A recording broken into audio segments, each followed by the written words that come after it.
that wasn't an All-Ireland winning performance. Probably should have won the game based on their second half performance. Is it a step too far to say it was the performance so far of the World Cup? Maybe not. OTB AM's performance rankings with Gillette. I'm scratching my head. That performances was just lacked that intensity.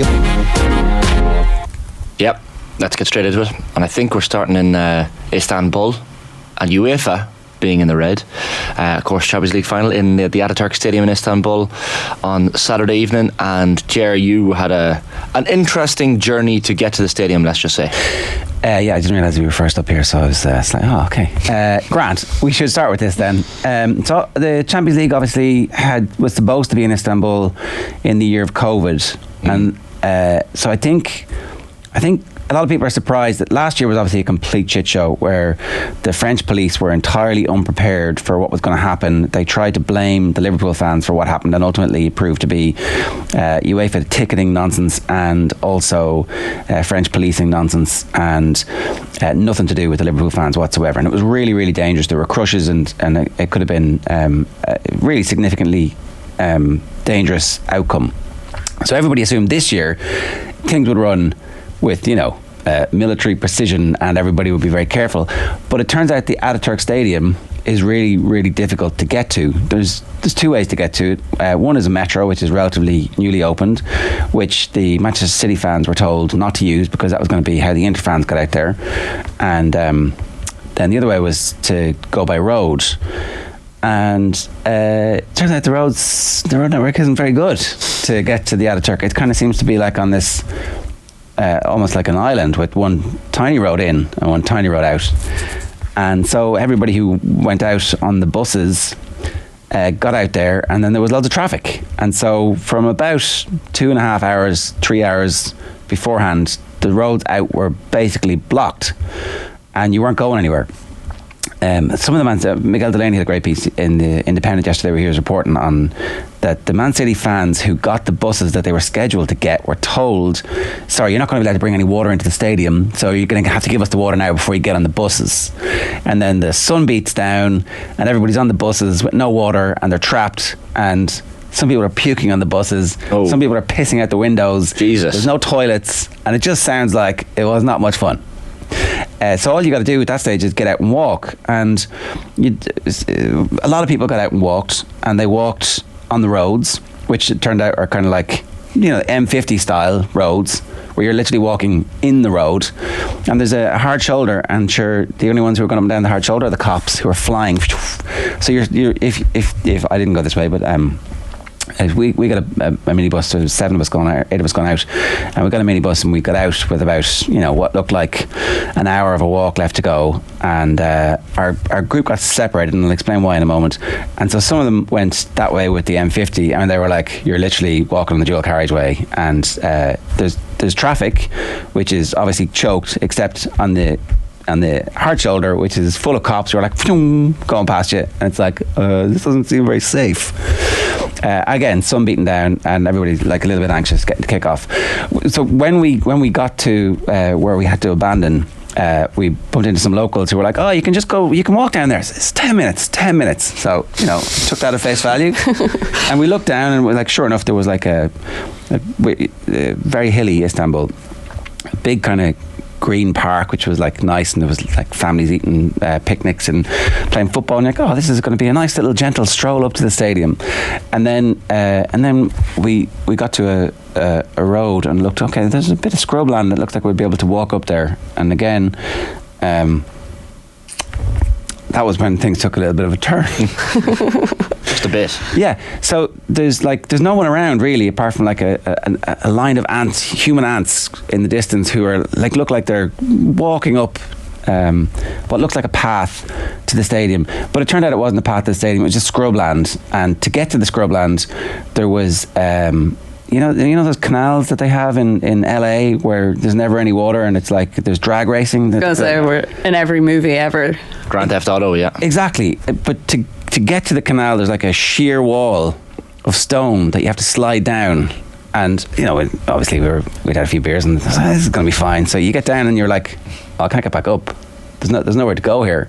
So then for the next hour, basically, we had to climb through scrubland to get to the top of it. I've got some videos. Well, let's roll it there, Roisin. The first one, please.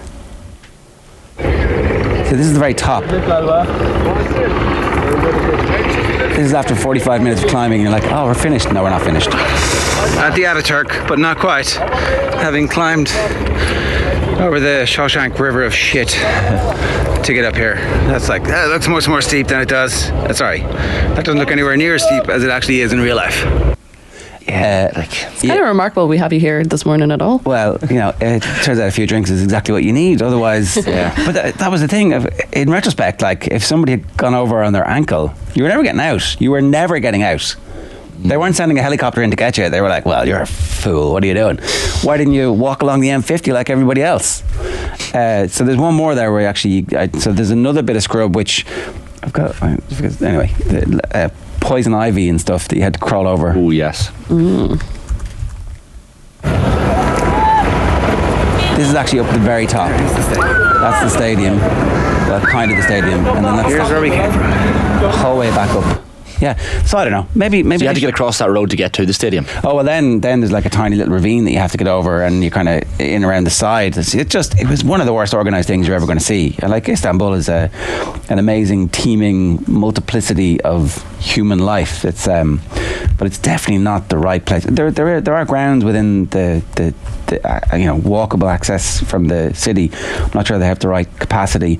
And then at the stadium, the concessions were apparently an absolute nightmare. It's like only 2 for food or something in the entire stadium. And one of the guys we were with had food and was like, the burger was raw, the sausage was raw. It was like completely inedible by the time that happened. So not enough water, not enough supplies. Just a general shit show from UEFA again, who don't seem to care about the football fans. And after last year, you would have thought like they would have made a significant investment in making sure that this one passed off. But I don't know. Will it make a blind bit of difference? Because on the TV, the stadium visually looked unbelievable. So you're thinking, that's the thing I couldn't understand, like watching it, because I'd seen all the stuff on Twitter beforehand, and then they had the pre-match show, and I was like, this is incredible. That must have cost them so much money. Like even to get 3 acts alone, that must have cost like millions. And then you see all the chaos and you're like, well, why couldn't you put that into like water or toilets or all the very basics that you actually need to host an event of this size? If the transport was like that in 2023, what was it like in 05? I think it was the same. I don't think it hasn't changed. Well, I think there's been a metro built in the meantime. At one stage, right, we were walking out and we could see the metro in the distance, and it looked like the metro was entirely empty. I don't know if they dropped everybody off the stadium or a stop early, but it definitely didn't look like the metro was as full. And this was getting close to kick-off time, so maybe the Inter-fans had all got out early, and it was taunting us anyway. There was definitely some empty train cards. Well, a lot of the reports that I saw were that anyone who did get the metro were actually probably the best off. Like, it wasn't particularly comfortable, and it did still take a while, but I mean, it wasn't scrambling over ravines and getting stung by poison ivy like yourself. Where's your sense of adventure, Ger? Actually, it was in retrospect really dangerous. In the moment, we're like, oh look, this is great. But anyway, turns out you're bad luck for Champions League finals, Ger. Like you've been to both of those horrific ones the last couple of years. As the one in Madrid was really straightforward and really great. True. Yeah, well, there were some fans breaking through in the Liverpool. Was it Wembley next year? You can go again. It is Wembley next year. Yeah. At least hopefully they will have learned. Like Wembley, so safe. All right. Obviously, no problems at Wembley ever. Never. No. There is a Europa League final in Dublin next year, so maybe Dublin is the place to go. Hopefully, the Dart is better than the Turkish Metro. Turkish not so delight. Hey, for Jared. Yes, very good. Right, keep going. Yeah, move on. Also in the red are the provincial losers in the hurling yesterday. I mean, just drama. They shouldn't be in the red, really, should they? Possibly. This is just to shoehorn a reference to the hurling in before we get to Sarah Donovan, because you can't put Clare and Galway in the red after what they've done. No, of course not. So this is more of a technicality. Let's talk about hurling and find some way. They're in the red because they lost. Well, I mean, I feel like Galway will definitely feel like they're in the red this morning after the way, like, Henry Shefflin, he didn't do any media after the game yesterday apart from chatting to Galway Bay FM, and he said he'd just come out of the dressing room and he was like, I don't even know what to say to them. Like, they're just absolutely devastated. There is like a pall of gloom over the entire room, which you can totally understand. Another 4 in a row for Kilkenny. And then I was sitting watching with my Galway father yesterday, and you can imagine when you're back from 8 points down and you get to the 2-point lead, he was buzzing in injury time. 75 minutes on the clock. And Padraig Mannion, of course, loses his hurl, kicks the ball clear. What else is he going to do? But of course, he kicks it directly to the Kenny sub Killian Buckley, and the rest is history. Buried in the bottom. It's like, in commentary, when someone's like, they just need to kick it anywhere, or they just need to put the ball anywhere away from goal, and you're like, no, it's not just anywhere. That anywhere isn't exactly accurate. The away from goal is the point. Like, maybe don't kick it right back across your own goal again. Yeah. Like, so maybe the aspects of Galway's performance will be in the red. But the fact that they've come back from where they were in that game, the fact that Conor Whelan exploded into the championship in a meaningful way, and their side of the draw, like, it's going to be very difficult for them to get back to an All-Ireland semi-final, but it's not impossible at this point. So this is where Shefflin is really going to have to make his bones as an inter-county manager, because you've got to pick the dressing room up, but at the same time they're very, very close to being able to beat Kilkenny, and like we know that they have all the accoutrements required to be able to mount a challenge. Limerick are not as far ahead of everybody as they have been in previous years. There's a winnable All-Ireland left for all the teams who were contenders at the start of the year. They're still contenders now. Yeah, 100%. And like, there were aspects of Galway's performance you can be pleased with, like the 6 points to 1 early quick start. Kilkenny, of course, come back into the game, and like Conor Whelan was brilliant. Was it 1-6 from play? And like, there was a number of players in that Galway team. They do seem to let teams back into it. In the Dublin game, the last day out was concerning, but level at half time, and then you think Galway have it won, and it's just absolute gut-wrenching stuff. And the little quick handshake between Derek Ling and Henry Shefflin afterwards spoke volumes. Shefflin was clearly devastated. The photo of Brian Cody from the stands the minute the goal goes in is excellent. Fair play to whichever of the photographers that probably had the camera just like trained on him for like those final few moments just to get any reaction possible. Yeah, and TJ Reid, I think he had 1 miss from 10 shots, and one of those frees in the second half from downtown was just ridiculous. So yeah, can he be like straight into an All-Ireland semi-final? Galway have to, of course, play the winner of Tippin Offaly in a very difficult quarter-final, and then of course play Limerick in a semi-final if they do win that. So they're going to have to do it the hard way. But it remains to be seen. Clare, of course, again, like did very little wrong in that game. So hence why it's probably harsh to have them in the red, 123 to 122. And I suppose the talking point is the controversy at the end, the decision making from the referee. A couple of fouls that looked like fouls to most people with eyeballs. And one was like a full-on rugby tackle. Yeah, it would have been a red card in rugby. And then of course there's the whole madness of the ball being waved wide and the fans running on prematurely, and everyone had to get back off. Just a bit of a carnage finish to that one at the Gaelic grounds in Limerick. It feels like Clare did kind of leave it behind them watching it. I mean, there was like 5 or 6 shots that they missed just before half-time that all went wide, and that just felt like the moment for them to really like turn the screw on Limerick and get that lead, like a nice lead going into the second half. I feel like they'll definitely be more annoyed at themselves than Galway are annoyed at themselves. I think Galway probably did as much as they could, and it was just an utter shame that they let the goal in at the end, whereas Clare will definitely feel like they should have done more against Limerick. I feel like Clare are now in Munster, they're the Mayo of Munster in terms of the Munster Championship. So they've lost now 6 finals since last winning in 1998. Like, Tony Kelly, will he be the greatest player never to win a Munster hurling title? I don't know. Like, surely he's going to win one before he retires. But you have to say, like, John Kiley got everything right. In-game management was excellent. And Limerick, I know you say like the other teams have probably closed the gap. They've definitely closed the gap. Yeah, but you still, like, Limerick now in an All-Ireland semi-final against a Galway or a Tip, you'd still fancy them. Yeah. I mean, obviously you'll fancy them. They do have injuries. They've got plenty of time for those injuries to come right. They said that Cian Lynch will be available, and John Kiley said there'll be no hungrier man in the world than Cian Lynch. But Christy O'Connor has a brilliant piece today in the Examiner. He's talking about the efficiency that Limerick had versus what Clare had. Clare's conversion rate was 48%. With the number as low as 42% in the second half. Limerick's was 65% in the same period. Clare's frees from harder positions, albeit, but their conversion rate from place balls was 45% compared to Limerick's 89%. They also dropped 6 short as well. Aaron Gallan from 12 possessions scored 1-3 and fouled for another 3 frees and could have had another goal as well.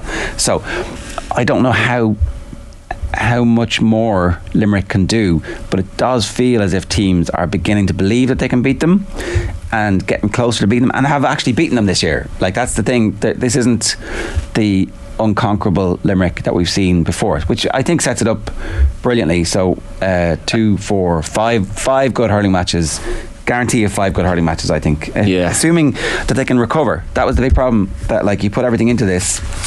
This is the one reason why they could both be in red. We saw last year that losing the Munster final took so much out of Clare at the very end, when so they scraped through the next game and then just couldn't get up for Croke Park. So if the same thing happens this year, it'll be devastating for them. Yeah, 100%. If they're not able to perform in a semi-final. But, you know, like, they're going to be able to put things right in the semi-final against the same opponents. Yeah, they'll have other chances for sure. Like Brian Lohan will probably be disappointed. Conor Cleary, like, his injury was a rough one for them to take, and then he puts Cian Nolan on Aaron Gillan, and Nolan struggled heavily, it has to be said. Gillan was having a field day, and then I thought they were maybe a little bit too late to make the switch. So yeah, a couple of decisions, as you say, Kathleen. Clare maybe left behind them a little bit. So yeah, both in red, Clare and Galway, but on a technicality. We'll move on to Amber and Manchester City. Give them the credit that they deserve, albeit with 115 potential financial breaches to come. And those charges, of course, we'll wait and see what happens with those.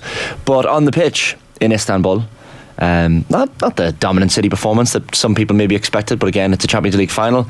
There's pressure. It's a treble on the line. Pep Guardiola's legacy at City at stake. And the Rodri goal was a lovely little finish. The De Bruyne injury, people were thinking this makes it interesting, and torn the hamstring off, so a few months out. Not that it matters necessarily over the summer. Stones was brilliant again. Both goalkeepers excellent. I thought, like, the chances for Inter Milan at the end, you're like, this is going to go to extra time. Lukaku, are we calling Lukaku's header a horrendous miss, as Chris Sutton called it, or an unbelievable save by Onana? No, what are you doing? It was straight at him. Lukaku, no. The power was excellent. And there was the defender jumping in front of the flight of the ball to maybe put him off slightly, so I thought actually even connecting with the header that well was something. But like 9 times out of 10, if you connect that well with a header, keeper's not going to save it. There's a good story, I think it's in the Guardian this morning, someone's writing about it, about Guardiola, that he was in the lift in the stadium, I think going to do like media or something, and there was a TV nearby and it was showing replays of the Lukaku chance, and he was just like standing there staring at it, and someone asked him a question being like, you know, do you think he should have scored or whatever, and either he didn't hear it or he pretended not to hear it, and the reporter said he just like kind of blew out a breath and was like and walked off and got into the elevator, and they were saying you could almost see the like relief in his face. He knew like 9 times out of 10 that's probably going in, and that's anywhere except straight at the goalkeeper, and it's a goal. Anywhere except straight at the goalkeeper. He literally, it's like the keeper is kind of I mean, it's not like it was a brilliant piece of goalkeeping that had him in the right position for where Lukaku was going to head it. It's like Lukaku was like, oh, the guy over there, I'm going to pass it to him. Oh, no, I'm not supposed to pass it to him. He's not on my team.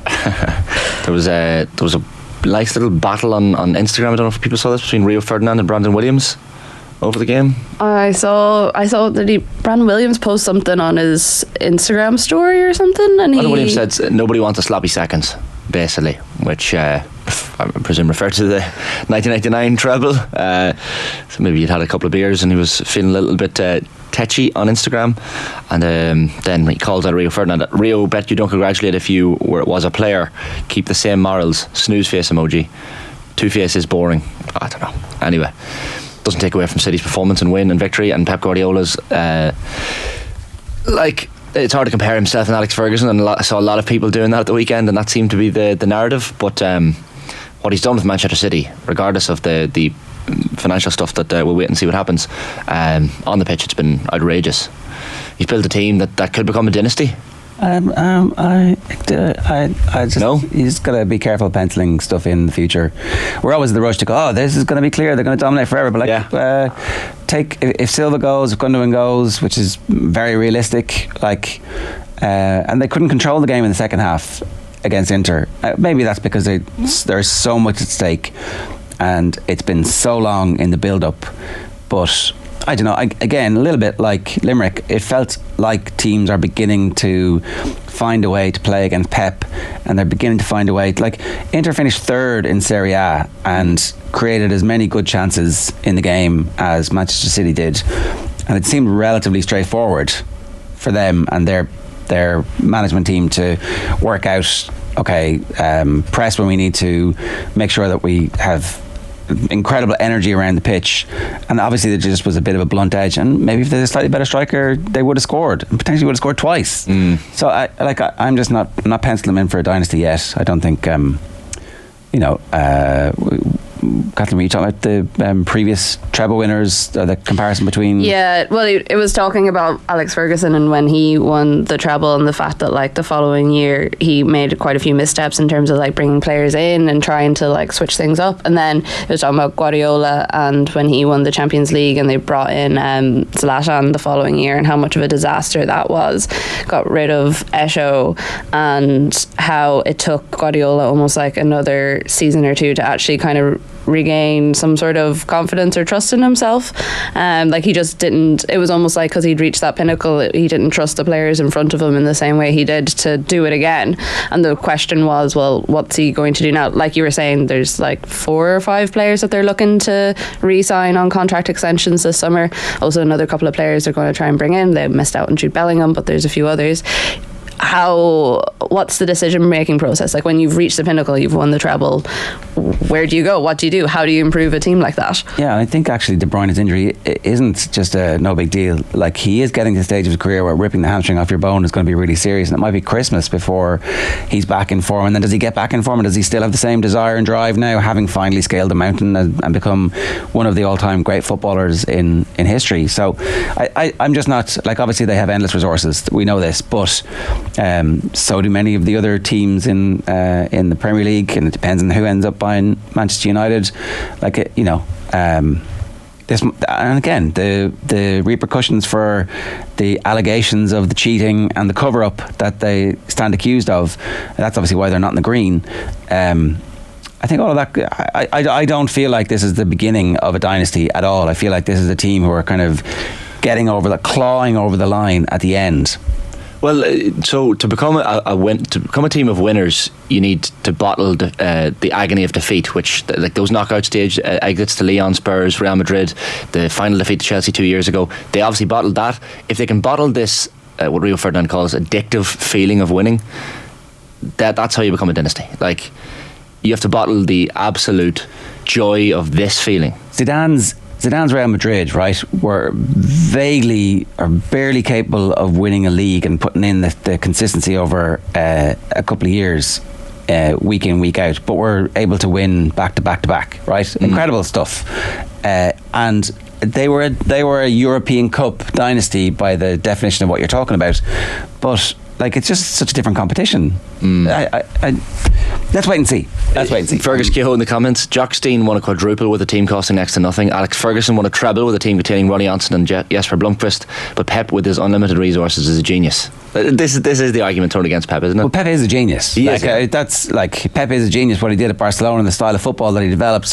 His teams have played some of the greatest football ever seen. Like, that's like, oh, well, I'm a Man United fan and I can't appreciate anything other than. I'm like, come on. like, no one thinks Ferguson was a genius in terms of his tactical ability. What Ferguson could do was organise and manipulate and cajole and bully and force of personality turn Aberdeen into a team who was capable of stopping the old firm. So, like, these are different things, and it's okay for other people to be good at something that your team is also good at. It's true. Right, come on. Yeah, let's go. Come on. Get on to the green, and we'll move on to Novak Djokovic, who, of course, won his 23rd Grand Slam title at the weekend, a men's record, moving him one clear of Rafa Nadal in terms of men's major. So now level with Serena Williams, one off Margaret Court's all-time record of 24. He's 36, still has chances to win it. Of course, Wimbledon being his next opportunity to break that record, Margaret Court's record, or equal it.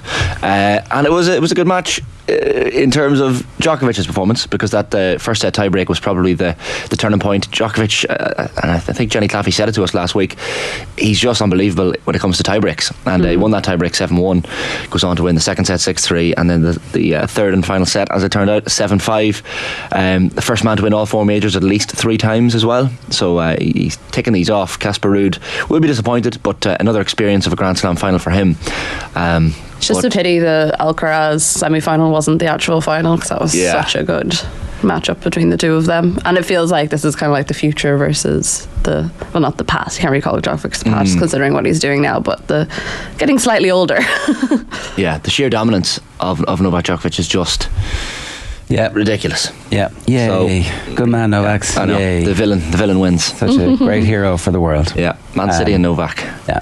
We'll move on to the other green, I think, because it deserves probably a couple of minutes extra. Rhasidat Adeleke, you mentioned her at the top of the show, Jar, and she's just unbelievable. I mean, the numbers, as you said, and we kind of spoke about it before the weekend as well, this NCAA record and race against Britton Wilson, this girl who she's had a lot of battles with, a lot of defeats too, it has to be said. But extraordinary time of 49.20 seconds for Rhasidat to take 400 metres gold. It's on her home track in Austin, Texas as well. That knocked another 0.3 of a second off her national record for the event, which she's now broken for the 3rd time this outdoor season, which is incredible. It's only 0.07 seconds off Wilson's collegiate record. She finished at 49.64. It's outrageous. And you said, Ger, how those numbers compared to like, it would have been good enough to take gold at the 400 metres to the Europeans in Munich last summer, silver at the last World Championships, and a podium place at every single Olympic Games this century. It's the 3rd fastest time in the world this year, the 20th fastest of all time by an athlete in that event. So I mean, what's left to say about her? We promised she'd be in the green last week, but obviously she had to go and do this. Adrian gave us a lot of hurt and hate the fact that we haven't done Adeleke more in the green, and he was like, if it's not there on Monday morning, I'm going to be having words with you. So we had to make the promise, and she earned the right to be there. Alright, that's this week's version of the Gillette Labs Performance Rankings. OTB AM's Performance Rankings with Gillette.